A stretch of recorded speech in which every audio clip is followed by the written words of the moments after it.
What's up, guys? Welcome back to Off the Dribble, featuring myself, Ash, and my co-host Chaitan. We're back after, honestly, a shocking game two. Hmm. Uh, I thought there was no way the Spurs would lose this game. Yeah.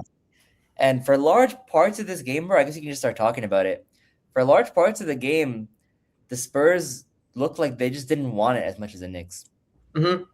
Agreed. It was like they were down like majority of the game, or kind of, and then they like made that push in the fourth quarter to like come back. They were like down like 14 before they made that push. But yeah, it's like that like game one kind of like loss really like stuck with them, which I guess like that's being a young team. That's when it comes into play. Like after in the finals, after such a like good game seven win against the Thunder, then you lose in the way you did with like clutch shots from Brunson. So I guess like that probably played a factor in it, but. I feel like they, especially on their home court, like that was a chance for them to tie the game 1-1. Wemby didn't really assert himself yet in the series, which I mean, he's done as well He as he played could. well in the second half of Yeah, game two. He had 22 points in the second half. it's that's not gonna cut it though because you already put yourself in a hole, That is true. That is true. and now you go down and now you go back to New York down 2-0. It's gonna be really interesting to see how they respond to it. But like with the way that they played in game two, it's kind of like discouraging, and I don't know if you can be that confident with them coming back and like stealing a game. But we'll see. I was I was wrong about game two, but surely there's no way. Like the refs really can let's honest conversation, right? Maybe I'm watching it from a Knicks fan's lens. I do not want to see the Spurs win. But the refs really seemed to favor the Spurs in my opinion in that game. Hmm. Like I really thought they wouldn't let the Spurs go down 2-0. The Spurs are Yeah. down 2-0. There's no way the Spurs go down 3-0. There's just so much to profit from this. Like I mean maybe the conspiracies can all be proven wrong. Maybe the Knicks sweep them and the league loses money because a sweep loses the league money. Yeah. Um, but I don't know, bro. Like I I just think from a I just basketball sense, I think you're 100% right. It's really hard to see the Spurs winning a game. especially like you're in New York, like I don't really know how like if even if the Knicks play bad, I don't know if the fans are gonna let it happen. Like Yeah. there's even if you're not shooting the ball well, like defensively, you're gonna be playing harder. You're gonna have like more energy in the building. Like I think like the Knicks, especially like somebody like Mikal Bridges, kind of has experience of being up 2-0. I don't think he True. out of everybody on that team is gonna give up like that 2-0 lead again like he did against the Bucks. That Yeah. probably is something he's like thinking about a lot, and he's probably telling them like, yo, we gotta like still treat it like it's 0-0 and then take these two Yeah. games like we're at home. Yeah. I feel like they all have more experience. They're rolling a lot more. And like even like players like Stefan Castle who were playing like shooting the ball really well in like the last three series against the Blazers, the Wolves, the Thunder. He's not shooting the ball well. He's not shooting it efficiently. De'Aaron Fox is not playing like amazing. He's not really doing what he has to do. He played better in game two, but like still like he only took 12 shots. That's not what you need from your second best player. Technically speaking, your second best player because he gets paid like $50 million. But Yeah.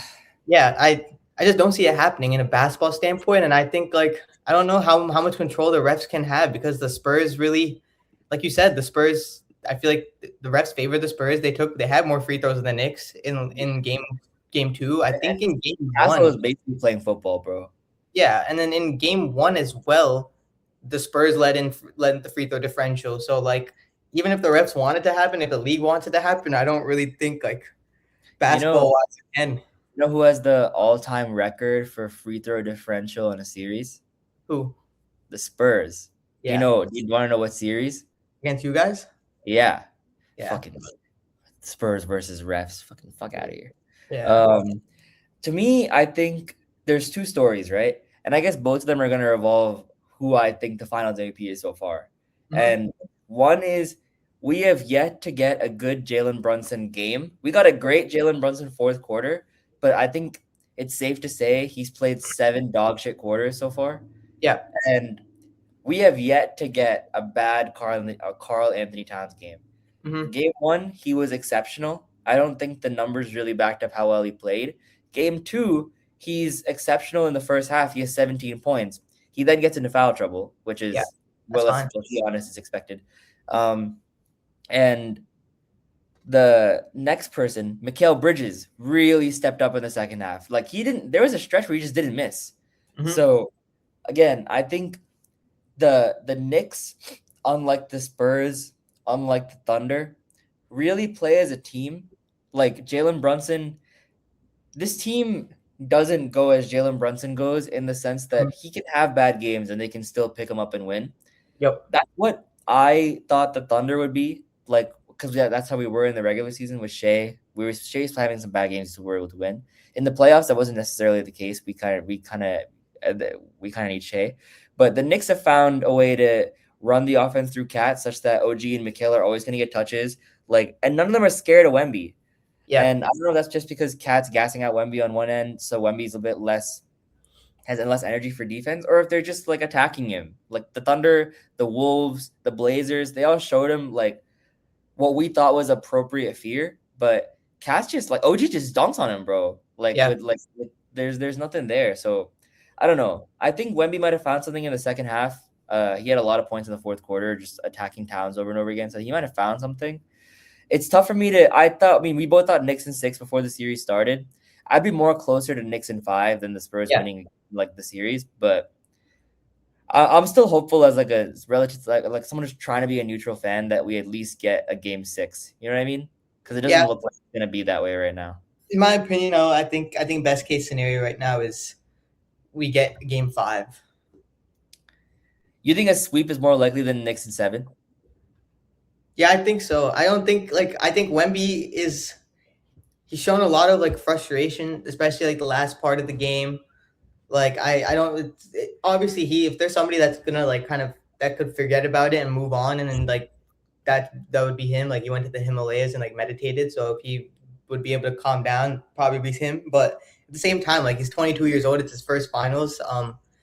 And like if De'Aaron Fox isn't going to help you out, if like Dylan Harper isn't going to be in the game that often when he is efficient, and that's not going to help you. Stephon Castle is going like 5 of 14.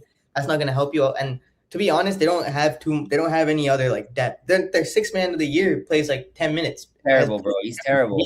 series. I'm waiting So to say his take. He's fucking trash. yeah, that bench key. So you only have like 4 really solid players technically right now, and like maybe 1.5 of them are like giving you what you need. I don't know how you can win like 4 straight when the Knicks only need to win 2. So like I think maybe they could take one game in MSG, but I think it's more likely that a sweep happens than the Knicks go win in 7. Well, let's analyze this game, right? So game 3, what we think at least the Spurs need in the micro, and then we can probably come back to the discussion of whether we think this is even going to be a series.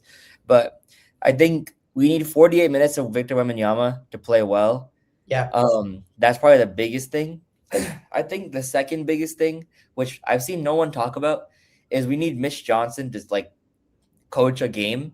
Like there's been some really interesting like substitution patterns that he's been using, such as Dylan Harper just doesn't play any of the fourth quarter after frying them for 3 quarters in Mm-hmm. game 1. And then in game 2, it's tough because Fox was hurt, but he was taking out Fox whenever Fox would find a rhythm. And like I think the biggest adjustment that he should make that I brought up in the last episode was, bro, you gotta match Brunson and Wemby's minutes, Yeah. because whenever Brunson sees Cornette, it's pretty much the only time he can score. Like Mm-hmm.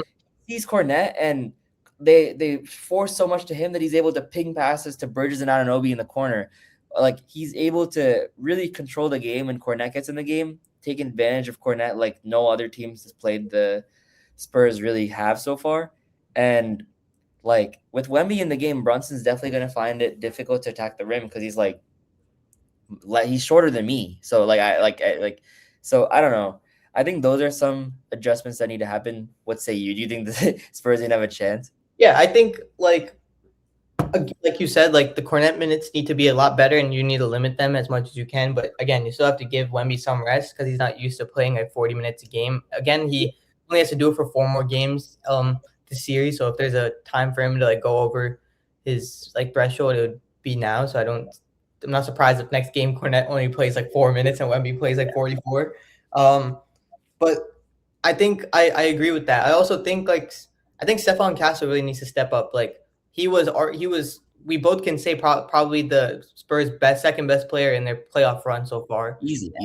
Yeah, and he hasn't been as good as he was offensively, and even defensively. There's been some lapses. There's a lot of like dumb fouls that he still is committing. Like I don't really like early in the shot clock fouls, early in the quarter kind of fouls. Like those, if you're not on the court, you can't help your team. And I'm as a Wolves fan, and like Jaden McDaniels commits like a shit ton of fouls and always takes himself out of games. It's frustrating. Like especially, assume a lot of Spurs fans feel the same way. Like you like there's just random hand checks on Brunson where you just like even like a fan just watching the NBA, you're just like, yo, what are you doing? Like Yeah. there's no need for you to do that. Like you Yeah. could just back up like 2 feet and then he's not gonna shoot the ball if you back up 2 feet. He's at half court, so it's fine. So like I really think he needs to if there's somebody that could kind of like control their emotions and like let the last 2 games go, that would be him. And if he could step up, that would be huge for them. And like you said, if Mitch Johnson could actually call a timeout when they need to do subs properly. Again, bro, we got to talk about that last play, bro. Yeah, I mean that was you're talking about Wemby shot. Yes, it wasn't a terrible. That was a good bro, shot. He's 7'5", bro. He is 7'5", but he has a good jump. He has a jumper though. You don't think Fox should have taken that? But Wemby was open. That's tough for me because I think the play was supposed to be like if Wemby, it was like a pick and roll. So if Wemby, like it was up to Wemby based on what like the coverage he saw. Like he could either roll to the basket and Fox could throw a lob, or he could pick and pop. And I think Mitchell Robinson played like a little like was up a little higher than Wemby expected him to be. But I think it wasn't a bad shot. Like he was open. My thing, I wasn't mad at it. I was. For me, I guess it's a difference in. I agree. The shot was open, right?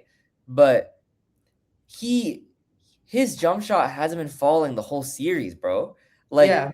he's 7'5". It, like to me, if I'm coaching Wemby and there's an out of timeout play, and like I know that the tallest player to like really ever like play in the league, like one of the tallest players to ever play in the league, he has so much gravity, bro. If he just flashes to the rim, then there's gonna be so much movement. I feel like you can get more space for Fox, more space for Champagne. How much time was left on the clock? They had 7 seconds. Okay, yeah, they could have done something. Yeah. So I feel like options, right? Like, because again, like I think a part of this also is like Wemby knows like a game-winning jump shot adds to his legacy, and especially in the finals, way more than like a dunk or like a layup at the like he's looking for the aura points. I completely get it, and he also, like you said, he got an open look, but like I really don't think De'Aaron Fox serves any purpose on that team aside from being a closer. Like he's not better than Harper. He's not better defensively than Harper or Castle. Like he's not really a better initiator of the offense, honestly, than like Wemby. I don't know. Like I don't really view Fox as like this insane playmaker. So like I feel like you got him to close, surely. So I would have given him the look, especially because he shot. Yeah, he was pretty efficient that game too. So like if that's agreed. But I mean, I wouldn't look right. Open look is an open look.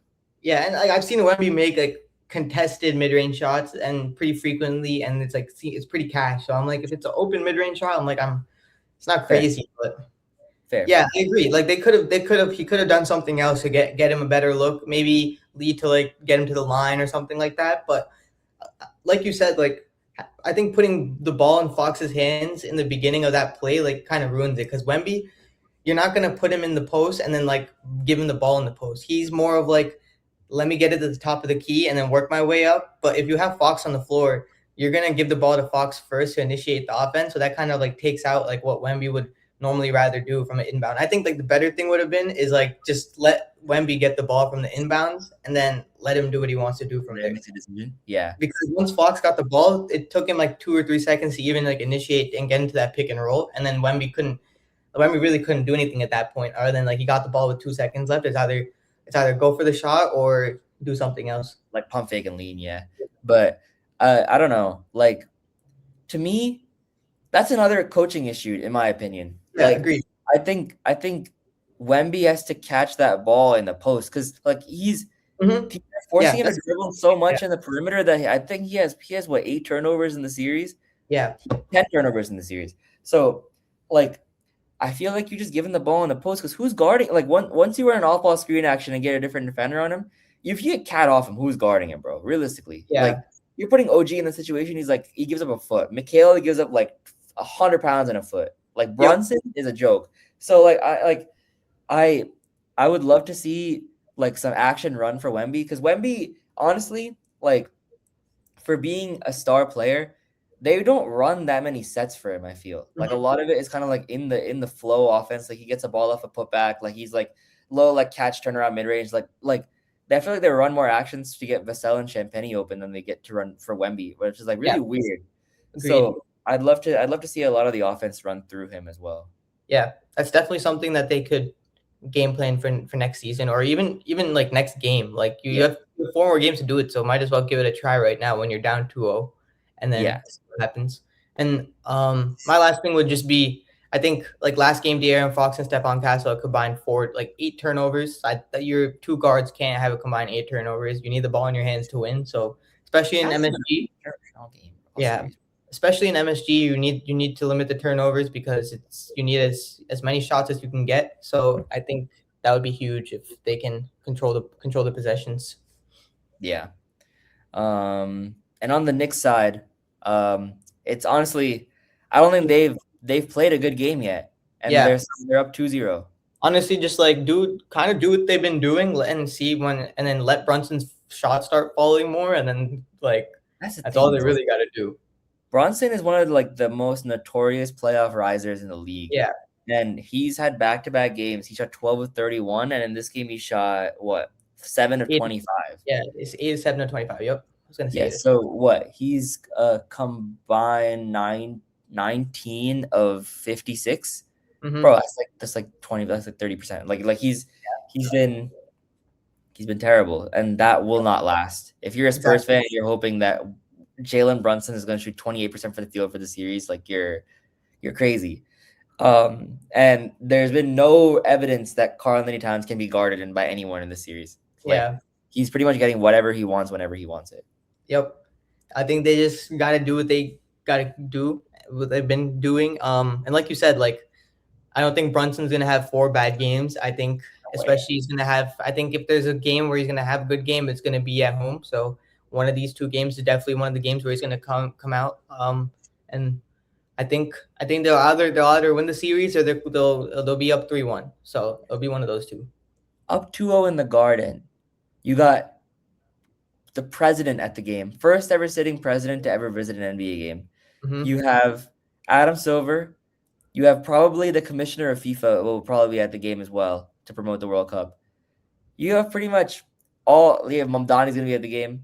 You have all the stars, bro. All the government officials, all the stars, and you're down 2-0 in your first ever final series against a team that's won 13 straight games.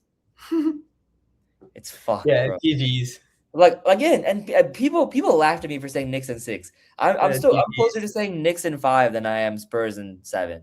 Yeah, I might say Knicks in 4 instead of Yeah, closer to Knicks in 4 than Spurs in 7. To be I honest. just I'll give Wemby their respect. I call him the best player in the league. I'll give Wemby the respect of getting one game.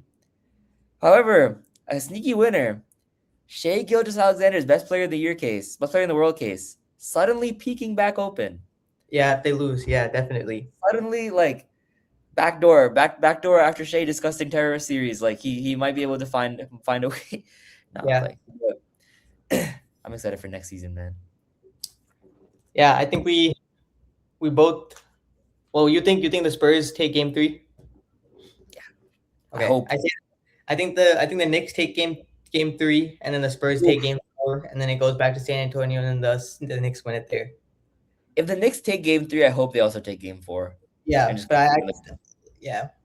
I don't want I want the series to end in New York. Hmm. Yeah, Like that'd be like cool. like even if the Spurs end up like completely destroying expectations and like winning the next 4 straight games, I would love that to happen in New York too. Yeah, I just want to see the fans, bro. San yeah, Antonio, it would just be like, do you see the San Antonio last game? They had the Deuce chant going whenever Deuce shot a three. That's Yep. crazy, bro. They take over everywhere.